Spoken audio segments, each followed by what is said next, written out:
Hello, everyone, and welcome back to Analyst Call. This is your host, Ozar Akhtar, and today we have someone who had a very interesting journey in the world of stock market. He is a mechanical engineer, an MBA in supply chain management, nowhere close to the world of finance. He had a very enriching career of 25 years in IT and manufacturing. Now he's a full-time trader and he's been trading for 15 years. He started investing with help of mutual fund and then he started slowly gaining more and more interest in technical analysis and actively investing in the stock market. He is very active on social media and is very passionate about teaching people how to get financially independent. He is Mr. Milind Upasani. So over to you, Mr. Milind. How are you doing? कैसे हैं आप sir? Hey, all good, Uzair. It's a great day to connect when Nifty has hit its highest, so nothing can be better than this.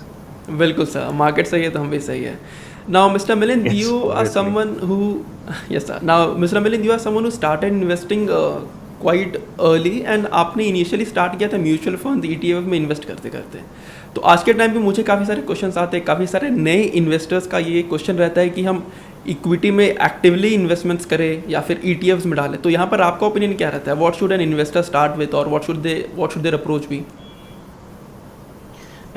My approach is basically everybody should look inside them. The main reason why people would come to equity is getting a higher return and getting a more control and actively managing their investments and literally calibrate their performance against the indexes and keep correcting it and excelling against it, right? But when you go for ETFs, it becomes quite passive. It is something where you are dependent upon a mixed bag of equities or stocks which are the components of those indexes which are mapped to those ETFs. So it is kind of a passive one where you really do not try to excel too much, or rather you do not have much tools to kind of excel it or beat it. It is somewhere where you go along with those indices. So in case you are somebody who is having short of time, is having short of skills, he can safely think about taking the ETF approach, and that is where the journey starts for people who are interested to take the benefit of the equity markets rising but do not want to get their hands dirty on their own and do not want to take that risk. So if you're risk averse, have a bit of lacking of skill and lack of time, then I think it is somewhere where you can think about going with the ETFs. And then once as you start learning the markets, you get time, maybe you build more capital where you think that there's more bit of risk you can take, you can slowly start diversing towards direct investment in equity. And as you build your skills in equity, then slowly you can move out of ETF and use those same funds back onto the equity. So the most of the people, the students that I work with, they take the same route. They start touching the market from a bit of a distance using mutual funds and ETFs, and slowly as they build their skills, they transition towards direct investing in the market. So if you really want to excel on your own and beat the markets, go for direct investments on your own. That will require skill, that will require time and efforts also. While if you want to have a dormant way of investing by still taking the benefit of markets the way it is rising, then you should go for ETF. So it's not about ETF better है या stocks में actively invest करना better है it's about आपके लिए क्या better है now moving on sir actively invest करने की अगर मैं बात करूँ स्टॉक मार्केट में तो how should an investor approach the market किस तरीके से स्टार्ट करना चाहिए Yeah, for an investors to start in the market, if you want to really get into their approach for getting their hands dirty by themselves, that is what I call it, taking their own, कानून को अपने हाथ में अगर उनको लेना है market में, so there is quite a bit of preparation that they have to do external, and I think most of it is doing it internal also. So let's have a look at what approaches that I suggest for people to take. First. Let me share from my side so that people will have more clarity around it. Okay. या please feel free to share the screen You are able to see my screen? It's loading या it's Right. Clearly visible So when people are really thinking about, जब कोई भी सोचता है market में that I am going to invest directly in the markets, it's all about actually finding their own mojo in the markets. When I say mojo is basically what is it that suits them, what is it that will work out for them is something that they will have to figure out while they want to make their own attempt of buying and selling and trading or investing in the market and literally getting engaged with the market directly. So this journey that a person needs to take, for me, actually around 4 steps that they will have to look forward to. First, they have to really withdraw themselves out of the market, really start looking at it from 30,000 feet, understanding what really equity markets are and what all variables that goes into it. Basically, what all affects a stock's price and what all affects the businesses on their way, because that finally the impact on businesses is what comes onto their balance sheet, then what builds up the perception of the investors and drives the prices in the market. So understanding this whole picture from 30,000 feet is something that first they need to do. Then they need to understand what all multiple ways are there to make money in the market, what all sciences I believe that they need to learn, techniques that they need to learn by which they can make money in the market. Thirdly, then they'll have to sit around and figure out which of these options work for them, because हर एक बंदे का psychology अलग होता है, risk appetite अलग होता है, their own standing power in the market, their own corpus is different. So looking at those variables, what he has within himself as a capability, which of these sciences, which of these techniques suits to him or her, that is what they need to figure out. And finally, they'll have to really work around to tool it up as their own framework. Exactly what steps, what process they will follow in the market to come up with this framework. So today, while we are engaged, I believe we'll take a deep dive into these 4 steps, and maybe next time when we get a time, another long session, we can think about exactly implementing a framework within itself to get an idea that how really the thought process, how really the understanding of the market can then work towards their success and their own execution plan in the market. Right? You are able to hear me, right? All good? Yes, Mr. Milind, and I would love to have you again on our show ताकि हम लोग practical side of it के बारे में भी अच्छे से discuss कर सकें. Absolutely. You know, after becoming full-time investor in the market, my favorite, I would call the positive way of engaging myself in the market is talking to the newbies and talking to the investors who want to learn more, and even for me to engage with others from whom I can learn. So that learning always continues. Okay. So Correct, 100% agree with right. you. So let me take you through this journey of understanding the market from 30,000 feet. तो सबसे पहले we'll have to understand that market is a game of variables. यहाँ पे कुछ भी fix नहीं है, यही एक चीज़ है जो फिक्स है. जो कुछ भी होता है यहाँ पे, whatever happens here is something which is changing and ever changing, and that change itself is the constant. That is what you really observe in the markets.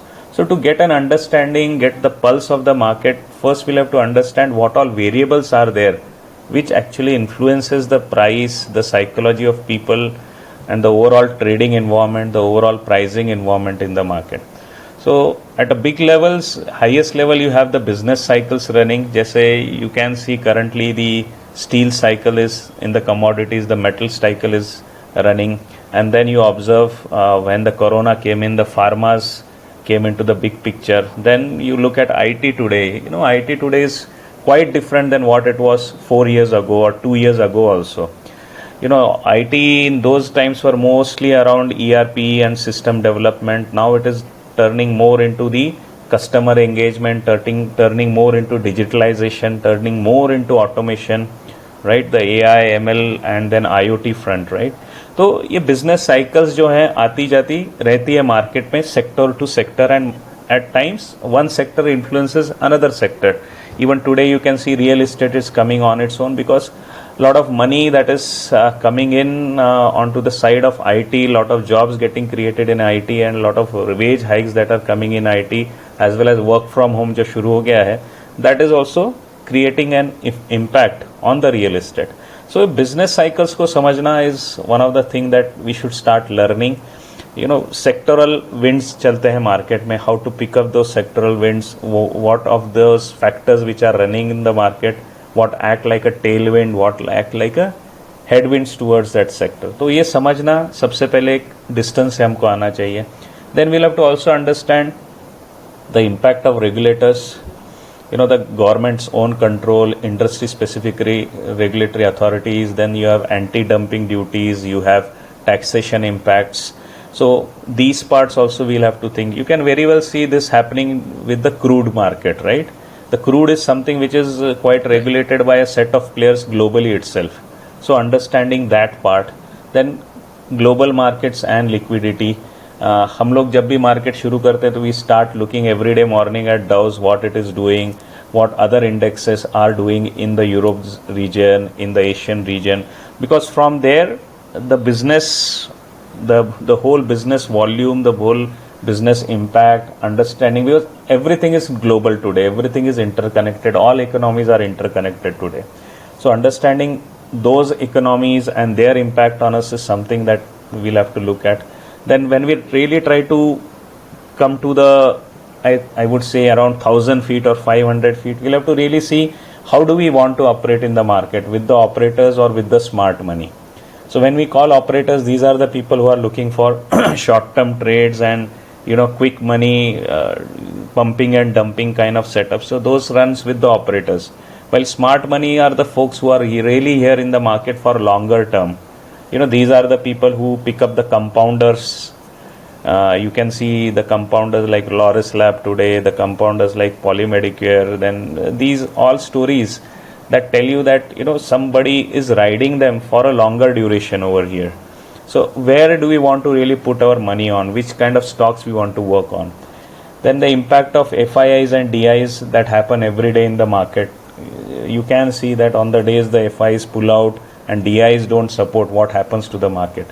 So understanding these variables is something first that we should try to pick up, and the best way to pick up these is a lot of reading and lot of hearing around, not to the tips and literally the stocks which is going up and down, but literally understanding why a stock is going up, why a stock is going down, why a sector is in vogue, why a sector is totally sidelined.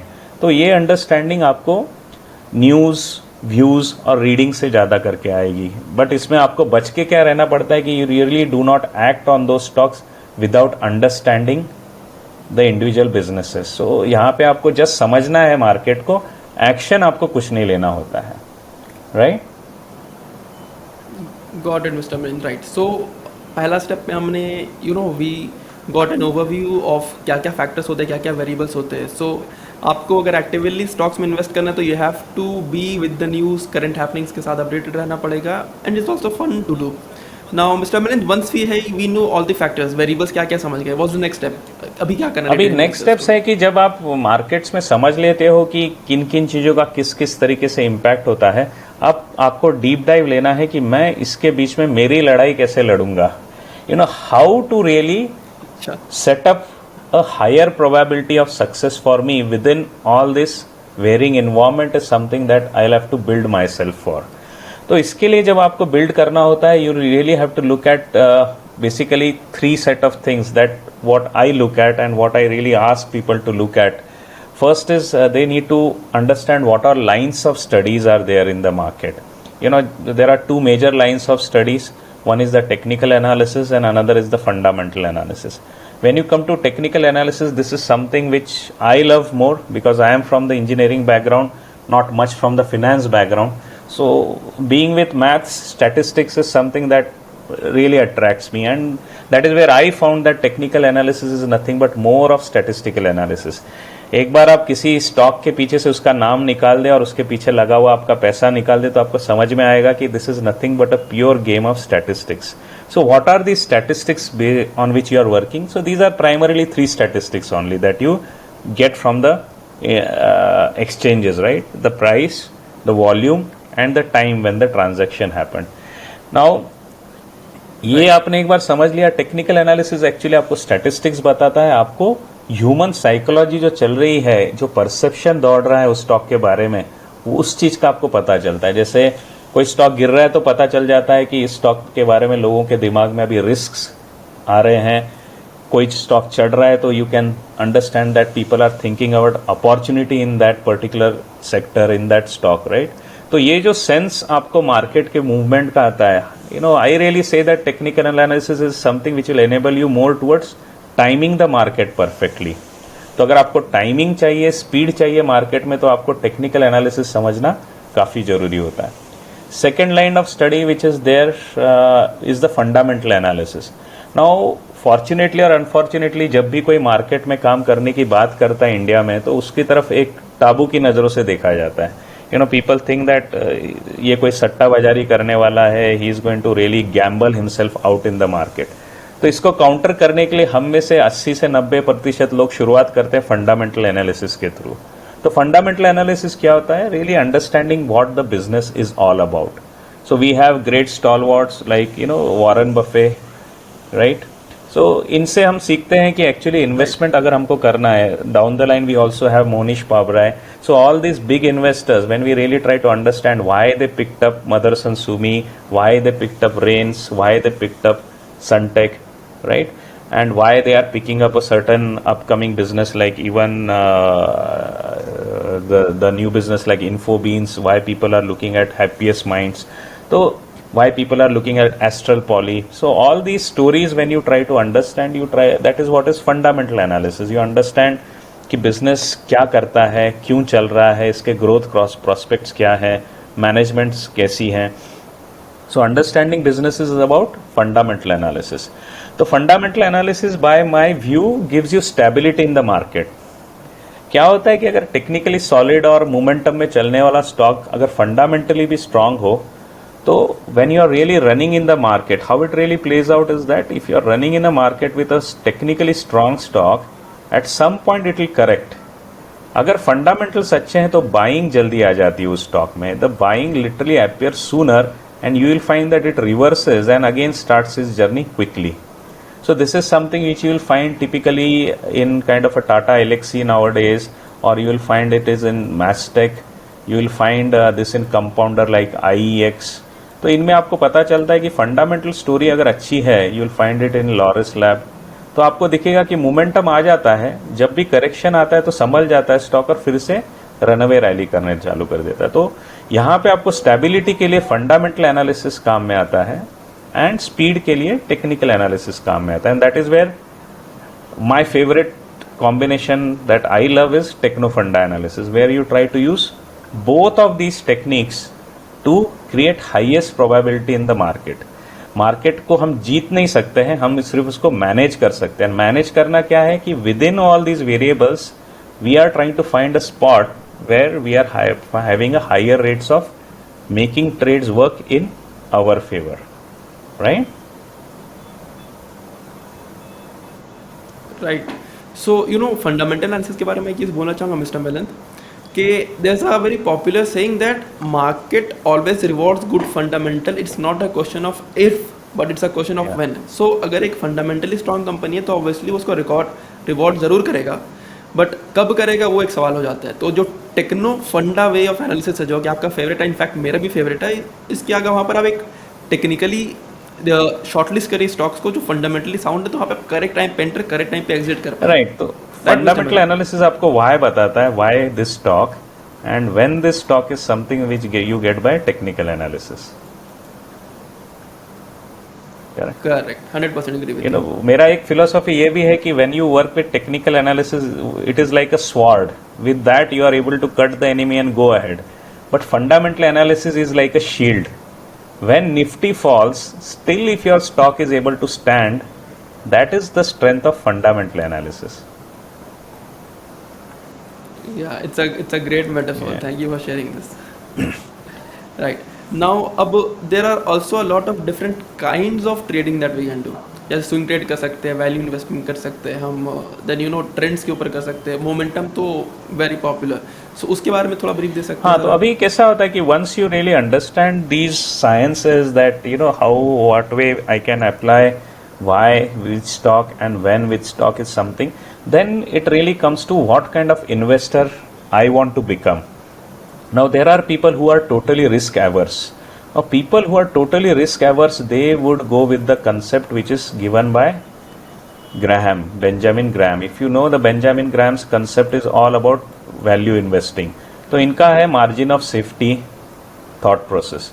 So if you are a totally risk averse investor, then something that you can look for is value investing, finding markets, the stocks in the markets which are undervalued but performing, right? one wrong perception people have is that undervalued stock is good, but along with that undervaluation, it should be a deserving stock. It should be a performing business. So value investing is something which is done by people who are more risk averse and maybe actually a long term players also. Now instead, if you are somebody who want to cut the cookie every day, who wants to remain busy in the market every day and wants to have, do not want to expose themselves to the market for longer duration. If you want to go for a week, a day, a month, you can figure out, catching the stocks when it is bottoming out and exiting a stock when it is topping up, or selling a stock which is on the top and picking it up again, squaring off your deal when you fall down. So this is something which comes under swing trading. Third, another investing style that you can have is the trend following approach. This is the approach which is my favorite. It is a wealth building approach where you also time the market. So when you say you work on a trend, you are doing nothing but timing the market. Here also you are timing the market for swing up and low. So this is being active in the market at a higher level. But if you are a trend follower, what you will do? You will not really exit at every swing low. You will try to manage the consolidations also and continue to run with the stock for a longer duration. So if you would have been a swing guy, you would have exited over here. But since you are a trend following guy, you will have a limit for this fall to be absorbed, this volatility to be absorbed in your journey with the stock. So if you are able to limit yourself, and if it is still with the limit, you want to continue with it, then you become a trend follower. And this trend following is something which has the mix of both why and when. And fourth, as you rightly said, is the most exciting way of working in the market. The young generation loves it, and people who want to have an adrenaline rush, want to have an excitement in their everyday work, they beautifully love to work with momentum breakout trading. So this is simply nothing but picking up a stock when its journey upward starts and use its volatility to exit the stock sooner by cutting away your profit. Now momentum में क्या होता है, जब तक speed है तब तक आप उस स्टॉक के साथ बने हुए हैं, जैसे ही वो स्लो होता है आप निकल जाते हो. इसमें आपका जो लिमिट है of absorbing the drawdowns is much smaller than what you would have in the trend following. क्योंकि ट्रेंड फॉलोइंग में हम लंबी देर तक रहना चाहते हैं, मोमेंटम में हम जल्दी से जल्दी प्रॉफिट कट करके आगे निकल जाना चाहते हैं towards the next stock. So this is the fourth style that is really filled with excitement, and actually you do not remain exposed to the market or to that stock for a longer duration. So these are the different styles that you can look towards. So यहाँ पे आप सीख लीजिए किस तरीके से you can figure out the market, figure out your why and when, then figure out which of these techniques suits you in terms of applying that why and when. So if you are really somebody who is too much a long-term guy, you can go for value investing. A mid-term guy can typically go for trend following. Swing trading you can do at both levels. If you are working on weekly charts, you can make it mid-term, daily charts, intraday. And momentum, definitely most of the time it is bound to be a short-term way of making money in the market, right? तो ये finally आपकी जो ऊपर की techniques हैं उनको आप कैसे अप्लाई करते हैं is determined by these styles, and these style selection you do in terms of what is your investment time horizon. Are you a long term investor, are you a mid term, short term और intraday guy will actually determine which of these styles you are going to pick, and how do you implement these styles is going to be determined by these sciences, the two lines of learnings in the market. Got investor million. So अगर आप एक short term horizon के साथ play करना चाहते हैं तो momentum आपके लिए बेटर है. But then again I would say कि आपका ट्रेडिंग स्टाइल सिर्फ टाइम हॉरिजन के ऊपर नहीं डिपेंड करता है, बल्कि ऑल्सो योर रिस्क प्रोफाइल, आप कितना टाइम दे सकते हैं मार्केट को, आपका नॉलेज लेवल किस लेवल का है, और आप कितना इंटरेस्टेड है. इसके अलावा सो ट्रेडिंग स्टाइल फिगर आउट कर लिया हमने मिस्टर मिलिंद. अब उसके आगे अभी हमने ये जान लिया है कि मार्केट में ये इस तरीके से मुझे पढ़ाई करनी पड़ेगी, सीखना पड़ेगा, अंडरस्टैंडिंग बिल्ड करनी होगी. ये मेरे ऑप्शंस है मार्केट में to work with the market cycles, और ये मेरे ऑप्शंस है in terms of what is my various timelines along which I can do trading और इन्वेस्टिंग इन द मार्केट. तो ये मेरा बेसिक्स हो गया कि ये मेरी लाइंस ऑफ स्टडीज और इन्वेस्टिंग स्टाइल्स जो है ये मार्केट में अवेलेबल है. तो अब सवाल आता है कि इनको मैं इनमें से कौन सा मुझे सूट करता है, right? Some people will go for right. Value investing, some for long term, some for mid term, some for short term. तो ये जो डिसीजन लेना पड़ता है, ये लेना पड़ता है हर इंसान को खुद के लिए। यहाँ पे सबसे बड़ी चीज मैंने जो देखी है, मार्केट में लोग गलती करते हैं कि they go with somebody else's investment style. तो यहाँ पे जब लोग टिप्स देते हैं, आपके पास नज़रिया एक्सप्रेस करते हैं, ये उनका खुद का नज़रिया होता है। जैसे you run after a stock because Rakesh Jhunjhunwala has invested in it. Now you don't know what is his horizon, you don't know what is his risk appetite, उनके पास कितना कैपिटल है, उसमें से कितना कैपिटल उन्होंने इसको असाइन किया, यानी कितना रिस्क ओवरऑल वो ले रहे हैं। ये उनके लिए अलग हो सकता है, आपके लिए अलग हो सकता है। तो अभी जब हम सोचते हैं कि इन इन्वेस्टिंग स्टाइल्स में से, इन टाइम हॉरिजॉन्स में से मैंने क्या सिलेक्ट करना चाहिए, तब आपको इन 3 चीज़ों का ख्याल रखना होगा। सबसे पहले ख्याल रखना होगा आपकी रिस्क एपिटाइट क्या है। हर एक की अपनी एक साइकोलॉजी है। लोग कहने को कहते हैं कि रिस्क है तो इश्क है, राइट? तो अब इसमें जो प्रॉब्लम आता है, तो यहाँ पे यही प्रॉब्लम आता है कि आप कहने को कहते हो कि मैं तो रिस्क पे प्यार करता हूँ, लेकिन जिस दिन ड्रॉडाउन आ जाता है मार्केट में, जब मार्केट 1-2% भी एक दिन में गिरता है और आपका पोर्टफोलियो 2% नीचे दिखता है आपको एक ही दिन में, तब कितने लोग हैं जो एकदम से सदमे में आ जाता है। बिकॉज आज के टाइम में आप देखेंगे तो पिछले 3-4-6 महीनों से हमको आदत पड़ गई है कि मार्केट ऊपर ही रहता है, राइट? जब ये नीचे की तरफ आता राइट। है, तब हम उसको कैसे डील कर पाते हैं, ये हमको खुद को समझना होगा। कुछ लोग रहते हैं who are in risk averse, यानी उनको रिस्क नहीं चाहिए रहता है, लेकिन ये उनको खुद को समझना होगा कि हम रिस्क एवर्स हैं। नहीं तो क्या होता है कि हम शाम को सवेरे दोस्तों के साथ बैठते हैं, न्यूज़ पढ़ते हैं, न्यूज़ चैनल्स पे भी टिप्स आती हैं, दौड़ता हुआ स्टॉक देखते हैं और हम भी उसके पीछे दौड़ पड़ते हैं। लेकिन हम ये नहीं जानते कि जो जितनी स्पीड से दौड़ रहा है वो शायद उसी स्पीड से नीचे भी आ सकता है, राइट?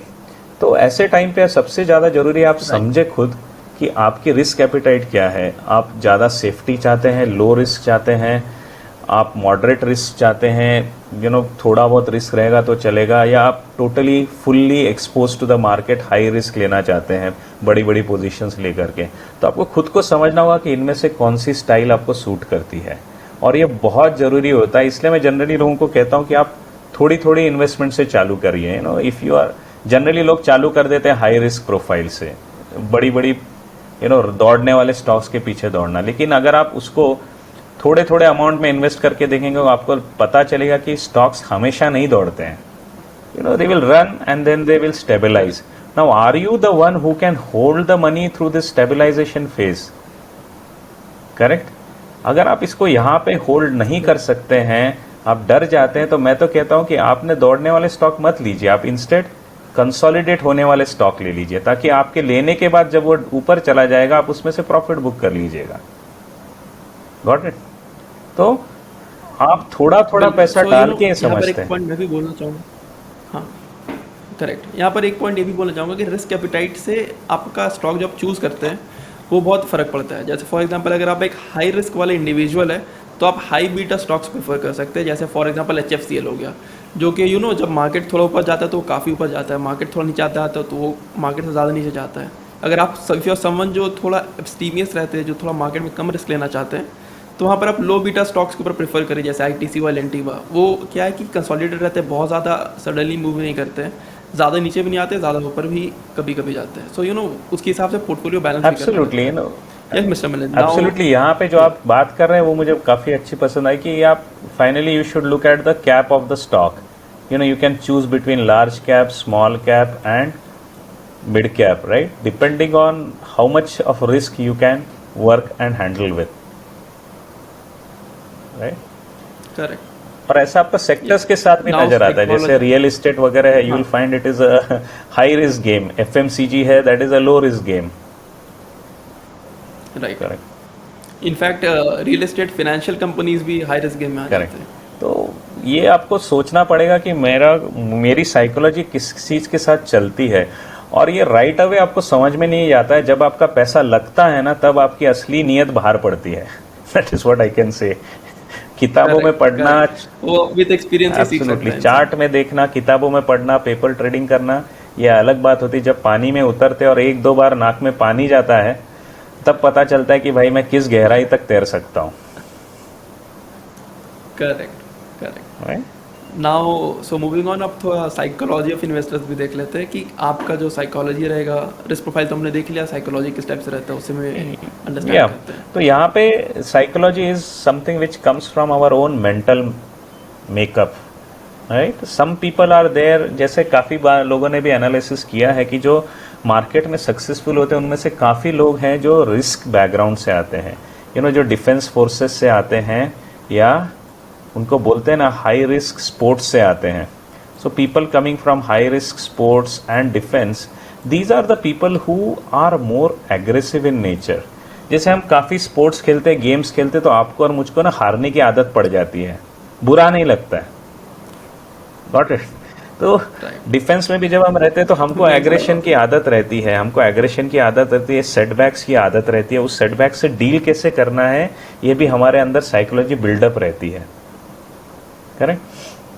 तो ये मेंटल मेकअप आपका कैसा है. दूसरा है डिफेंसिव, जो लोग टोटली रिस्क एवर्स है, यानी जिनका एक रूमाल भी अगर कहीं पे रह गया तो अगर उनको पसीने छूटते हैं कहाँ पे रह गया, एंड 5-10 रुपए भी कहीं चले गए तो सोचते बैठते हैं कहाँ चले गए. तो then you are a defensive person, right?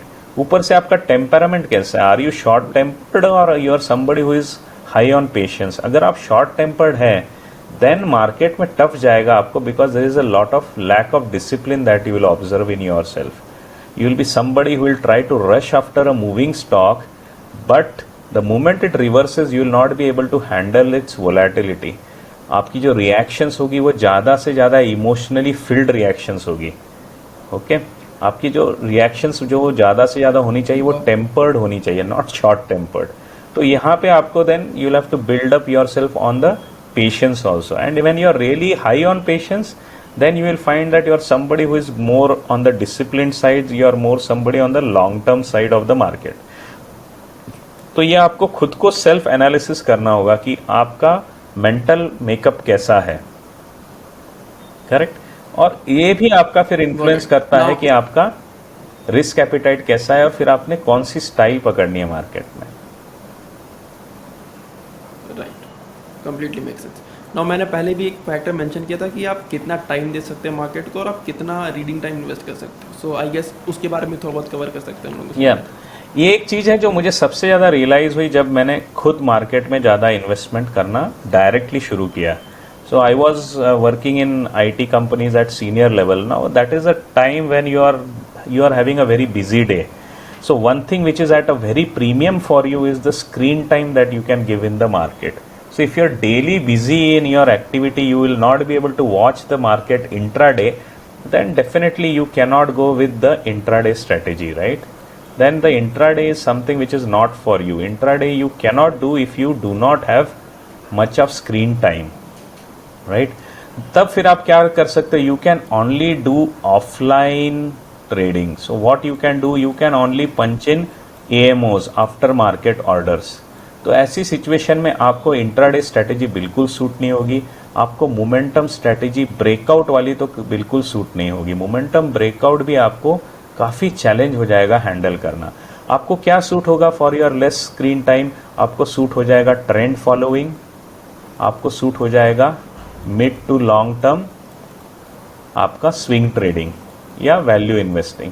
तो ये आपका जो है, ये अभी आपकी साइकोलॉजी कुछ भी हो, आपकी रिस्क एपिटाइट कुछ भी हो, लेकिन आप मजबूर है कि आप मार्केट को उतना टाइम ही नहीं दे सकते, राइट? तो फिर से आपको अपने आप को रिकैलिब्रेट करना होगा कि भाई ये स्ट्रेटेजी मुझे अच्छी लगती है मुझे जम भी रही है, लेकिन देने के लिए मेरे पास उतना वक्त नहीं है, राइट? और वैसे दूसरी बात है, एनालिसिस और रीडिंग का भी टाइम लगता है आपको मार्केट में. तो ऐसे टाइम पे आप फंडामेंटल एनालिसिस के ऊपर ज़्यादा काम नहीं कर पाएंगे. अगर आप ऐसे व्यक्ति हैं जिनके पास ज़्यादा पढ़ने के लिए टाइम नहीं है, ज़्यादा स्टडी करने के लिए टाइम है नहीं है, तो फंडामेंटल एनालिसिस आप एक लिमिटेड लेवल तक ही कर पाओगे.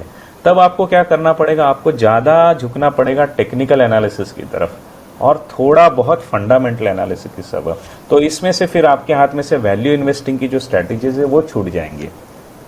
Got it?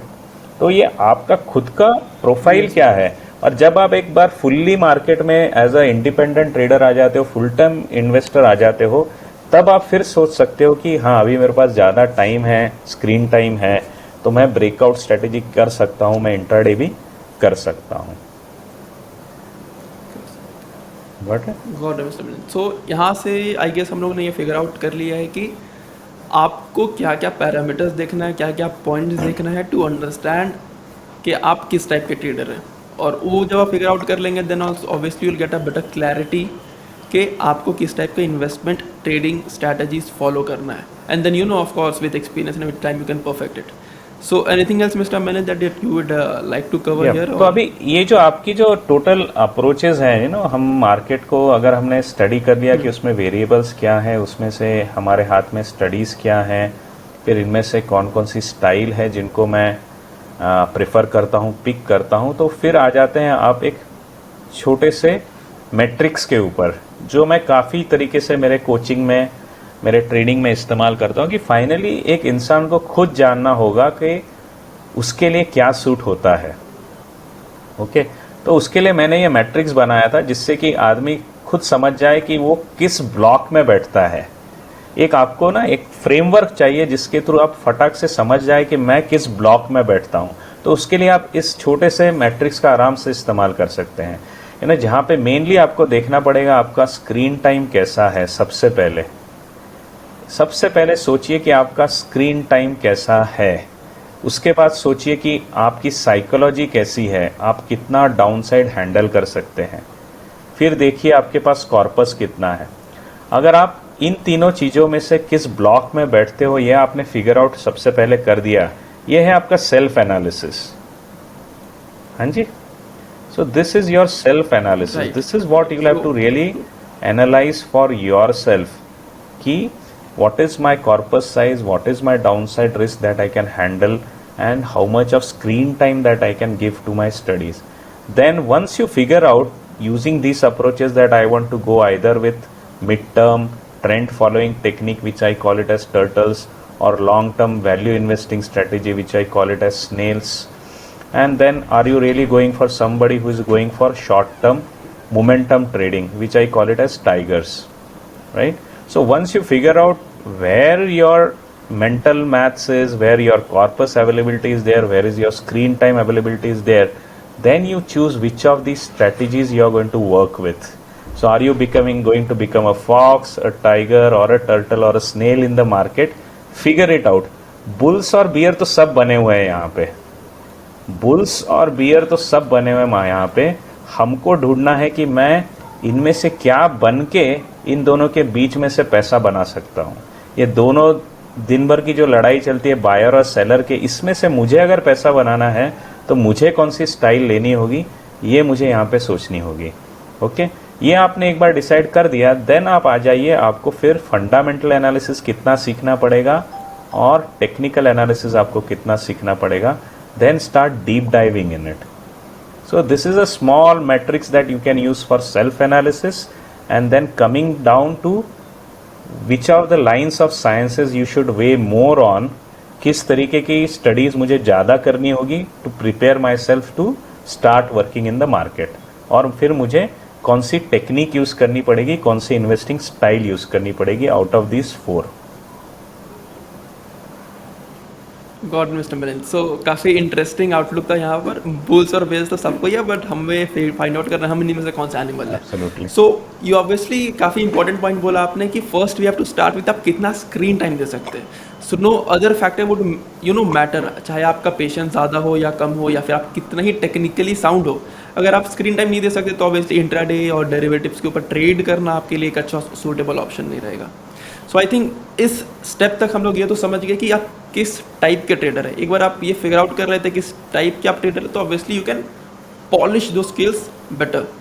So I think with this we have covered कि एक्चुअली एक इंसान को किस टाइप से ट्रेडिंग करना चाहिए। So I think that brings us to the end of this episode. Anything else that you would like to add mister Milind on which type of trader and individual? अभी so this is something where once you really figure out कि आप किस type के trader, किस type की investing style को suit करते हैं, तो ये आपने एक बार पता लगा लिया, तब फिर हमको जाना पड़ता है एक्चुअली इम्प्लीमेंट करने के लिए मेरा जो ट्रेडिंग प्लान है, मेरा जो इन्वेस्टमेंट प्लान है, वो मेरे को मार्केट में इम्प्लीमेंट करना होता है, राइट। तो सवाल ये आता है कि जब मुझे एक्चुअली ये सब इम्प्लीमेंट करना है तो मुझे किन चीज़ों का ख्याल रखना पड़ता है। तो इसके लिए मैं देखता हूँ 5 एस्पेक्ट्स की तरफ, जिसको मैं मेरा पर्सनल स्लीप मॉडल बताता हूँ। सो ये मेरा खुद का स्लीप फ्रेमवर्क है। अगर आपको मार्केट में हर एक ट्रेड में सक्सेसफुल होना है या ओवरऑल आपके पोर्टफोलियो को हमेशा ग्रीन में अगर रखना है, तो आपको ख्याल रखना पड़ेगा 5 चीज़ों का, जिसको मैं स्लीप मॉडल करता हूँ, जो आपको खुद के अंदर डेवलप करना पड़ेगा as a skill to manage this 5 things. तो आपको सीखना पड़ेगा stock selection, either you do it fundamentally और टेक्निकल मोमेंटम बेसिस। फिर आपको मैनेज करना होगा खुद की psychology with a level headed mindset. सबसे ज़्यादा ज़रूरी है, मैंने खुद ने सीखा है मार्केट में, कि आपको डिसिप्लिन रहना पड़ेगा। मैं आज भी फुल टाइम इन्वेस्टमेंट करता हूं, लेकिन मेरा खुद का एक डिसिप्लिन है जो मैं फॉलो करता हूं। जैसे मेरी ट्रेंड फॉलोइंग टेक्निक को एक दिन के पर्टिकुलर टाइम में ही मैं जाकर के एग्जीक्यूट करता हूं, उसको एक पर्टिकुलर टाइम में ही जाकर के देखता हूं उन स्टॉक्स के प्राइसेस क्या हैं, उनकी प्राइस लेवल्स क्या चल रही है, उनका ट्रेंड क्या चल रहा है। ये डिसिप्लिन मुझे लिटरली, मैं अलार्म लग के बैठता हूँ कि इस टाइम पे मैं उठूँगा, इस टाइम पे मैं सिस्टम पे जाऊँगा और मेरे स्कैनर्स देखूँगा कि क्या चल रहा है, और उस टाइम पे ही मैं ट्रांजैक्शन एग्जीक्यूट करूँगा। तो ये एक डिसिप्लिन आपको लाना पड़ता है, और इमोशनल स्टेबिलिटी की बहुत बहुत ज़रूरत होती है। मार्केट का इंडेक्स ऊपर जा सकता है, नीचे जा सकता है, नीचे से ऊपर आ सकता है, ऊपर से नीचे आ सकता है, लेकिन आपको अपनी मेथोडोलॉजी छोड़नी नहीं है। जितना मैंने देखा है कि let there be chaos around it, but you don't need to leave your zone, you have to pick up your zone and you have to survive and live within it. Got it? तो this is something which is very very critical.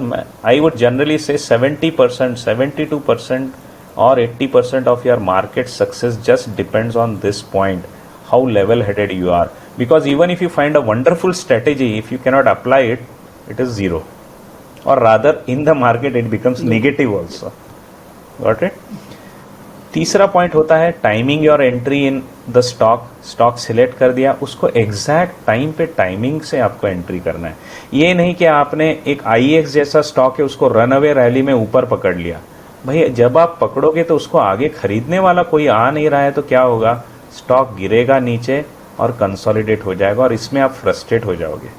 तो आपको ये decide करना है कि मुझे अगर stock खरीदना है तो वो बेस के नज़दीक खरीदना है। If I am a value investor, if I am a trend following investor, if I am a breakout investor, मुझे कब खरीदना है? जब इस जोन में से बाहर आ रहा है तब खरीदना है। तो आपकी एंट्री टाइमिंग, क्या आप कंसोलिडेशन में लेना चाहते हैं, क्या आप कंसोलिडेशन ब्रेकआउट में लेना चाहते हैं, या रनअवे रैली के अर्ली पीरियड में लेना चाहते हैं, ये आपको डिसाइड करना पड़ेगा by studying the technical analysis. Then exit timing, this is very very crucial. लोग अच्छे अच्छे स्टॉक पे चढ़ तो जाते हैं, लेकिन 2 गलतियां करते हैं, या तो जल्दी से उतर जाते हैं या देरी से उतरते हैं। Got it? You literally run with a stock 30-40% पे ही आप आपकी जर्नी कट कर देते हो, और देखते हो कि स्टॉक जाकर के 200% हो गया है। दूसरी गलती क्या करते हो? 200% हो गया था, लेकिन आपने क्या सोचा कि ये स्टॉक हमेशा सालों साल चलता रहेगा, और उसकी तरफ देखना छोड़ दिया, और एक्चुअली वो फिर से नीचे आ जाता है, और एंड में आपको काफ़ी कुछ आपका प्रॉफिट जो है वो गवा देना पड़ता है। तो ये एग्जिट टाइमिंग भी बहुत क्रिटिकल होता है। Finally portfolio sizing. Now this is one of the very big unseen hands. Market में मैं देखता हूँ there are 2 big unseen hands, one is your psychology and another is your portfolio sizing. काफ़ी बार हम बहुत खुश हो जाते हैं कि इस स्टॉक में मेरा पार्टिसिपेशन है, लेकिन जब पोर्टफोलियो खोल के देखते हैं तो सिर्फ पोर्टफोलियो का 5% ही मैंने इस स्टॉक को दिया हुआ है। इससे फ़ायदा कुछ नहीं होता, क्योंकि बाकी 95% जो आपका एलोकेशन है वो वीकर स्टॉक्स में पड़ा हुआ है, या जिसे मैं कहता हूँ ना, कई बार आपके पोर्टफोलियो में रायता फैला हुआ रहता है। There are 100 stocks lying over there. Finally जब 100 स्टॉक्स को लेकर के आप चलते हो तो आपके गेन एवरेज्ड आउट होते रहते हैं। तो आपको ये भी सीखना पड़ेगा कि मेरे को कितना बड़ा एक्सपोजर मार्केट में लेना है, और किस किस स्टॉक पे कितना वेटेज देना है। तो अगर मैं पूरी तरह से ब्रीफ करूं तो सबसे पहले मार्केट की बिगर इन्वायरमेंट को समझिए, फिर उसमें से कौन से टूल्स टेक्निक्स अवेलेबल है उसको समझिए, फिर आपको क्या सूट होता है वो समझिए, आपकी ट्रेडिंग स्टाइल फिगर आउट करिए, और एक बार ट्रेडिंग स्टाइल फिगर आउट कर दी तो आप स्लीप फ्रेमवर्क पे लगा करके आपके बना दीजिए rules. Make your own rules. Rules बनाना मेरे लिए सबसे ज़्यादा क्रुशियल है। मैं टोटली एक प्रोपोनेंट हूँ for the rules based investment. मेरा खुद का कहना है ना, वो जो सलमान खान कहता है ना कि मैंने एक बार कमिटमेंट कर दी तो मैं खुद की भी नहीं सुनता। तो मेरा ये कहना है कि जब सिग्नल आ जाए तो मैं खुद की भी नहीं सुनता। You have to become so much damn adamant with rules कि अगर रूल्स कट हो रहा है, अगर रूल्स बता रहा है एग्जिट करना है तो करना है। वहां पे जाके आपने आर्ग्यूमेंट शुरू कर दिया तो सबसे first reason of your failure is when you start breaking your rules. तो ये रूल्स फ्रेमवर्क जो हम बनाते हैं, ये स्लीप के ऊपर से हम बना करके आगे चलते हैं। So this is something which I wanted to really share in today's session ki from a big picture to your actionables, how you can arrive in steps. So very well said mister Milind, काफ़ी interesting था ये sleep model आपका। सो अभी इसमें हमने देख लिया कि किस तरीके से हमें फिगर आउट करना है हम किस टाइप के इन्वेस्टर हैं। Now in next episode of analyst call with mister Milind हम डिस्कस करेंगे कि एक्चुअली एंट्री फिगर आउट कैसे करना है, एग्जिट फिगर आउट कैसे करना है, पोर्शन साइज डिसाइड कैसे करना है। सो आज के एपिसोड में हमने जो सीखा इसका एप्लीकेशन हम लोग सीखेंगे on the next episode of Analyst Call with Mr. Milind. So I would like to thank all our viewers for tuning in, and Mr. Milind, a special thank you for joining us and teaching us and helping us learn a little bit from you. Yeah, it is, I always love to connect with young investors and guys who want to kick off in the market. So definitely, आपके platform के द्वारा I think I'll be able to reach out to some more people, and people for their matter, if they want to connect with me, I'm available on Twitter. You can look at my handle Milind for Profits. I appear there as a lazy turtle. मेरा खुद का बड़ा fundamental और मेरा खुद का psychology है कि बिकम लाइक अ टर्टल। आप दाएं बाएं चलते रहे, ज़्यादा सर मत उठाइए। जिस दिन स्टॉर्म आ जाएगा शेल के अंदर चले जाइए। प्रॉपरली आप आपका पैसा आराम से मैनेज कर सकते हैं। यहाँ पे वो खरगोश की तरह हमेशा जंप करने की कोई ज़रूरत नहीं। जितना उछलोगे उतने शिकारी को नजर आओगे। तो आप कम उछलोगे तो कम नजर आओगे। Very well said mister Milind. बिल्कुल, काफ़ी अच्छा मेटाफर था ये। In fact Milind's Twitter will be linked down below in the description. You can always look him up and contact कर सकते हैं। He loves to teach and इनका पैशन ही है दूसरे लोगों को फाइनेंशियली इंडिपेंडेंट करना। With that being said, we have come to an end of this episode. It was a pleasure having you, and I will see you in the next episode of analyst call.